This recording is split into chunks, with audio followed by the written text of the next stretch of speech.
नमस्कार दोस्तों, मैं हूं सचिन और आपको मेरे YouTube चैनल पे बहुत बहुत स्वागत है। दोस्तों, आज हम एक और बुक रिव्यू करने जा रहे हैं जिस बुक का नाम है अ ग्लोसरी ऑफ लिटरेरी टर्म्स, जिसका कि 11th एडिशन को हम आज, जो कि रीसेंट एडिशन है, इसे हम डिस्कस करेंगे, जिसे लिखा है M.H. एब्राम्स ने और जॉफ्री गर्ट हरफाम ने। तो M.H. एब्राम्स ने 1957 में ग्लोसरी ऑफ लिटरेरी टर्म्स जो थी इसकी शुरुआत करी थी, एंड देन सक्सीडिंग इसके जो एडिशंस थे वो after some time in terms को ऐड करते गए। ग्लोसरी मतलब डिक्शनरी, तो एक डिक्शनरी है लिटरेरी टर्म्स की, ठीक है।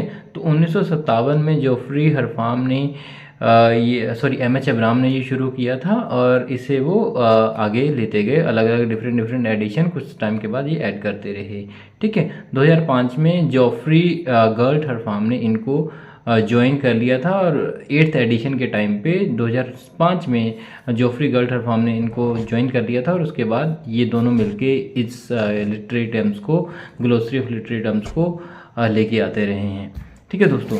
तो ये बहुत ही अच्छी बुक है। सिंगेज लर्निंग ने इसे पब्लिश करा है। कंटेंट्स की अगर मैं इसकी बात करूं तो इसमें प्रीफेस है, एक्नॉलेजमेंट है, and then how to use this glossary है कि आप इस ग्लोसरी को किस तरीके से यूज़ कर सकते हैं, and then obviously the literary terms are there from A to Z से लेके सारे लिटरेरी टर्म्स जो कि रिसेंट टर्म्स हैं वो सारी इसमें ऐड करी गई हैं, and then it is followed by index of authors. इसे 2015 में पब्लिश करा गया था, तो लगभग 9 साल हो गए हैं इसको पब्लिश हुए।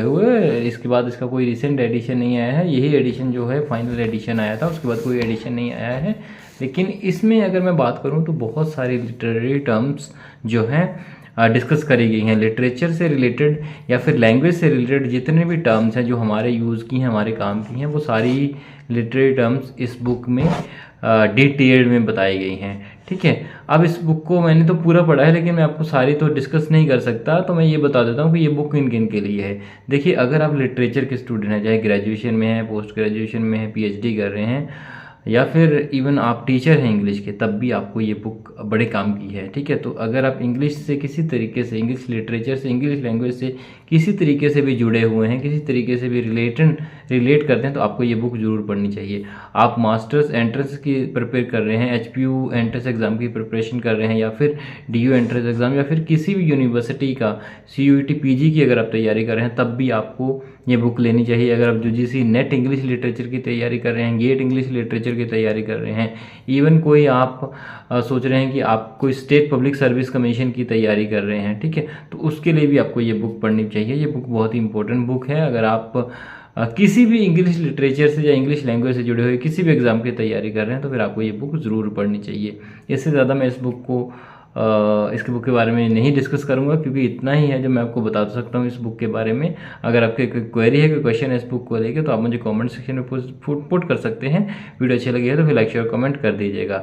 नई वीडियो लेके जल्दी आपको सामने हाजिर होंगे, तब तक के लिए thank you very much and have a great day.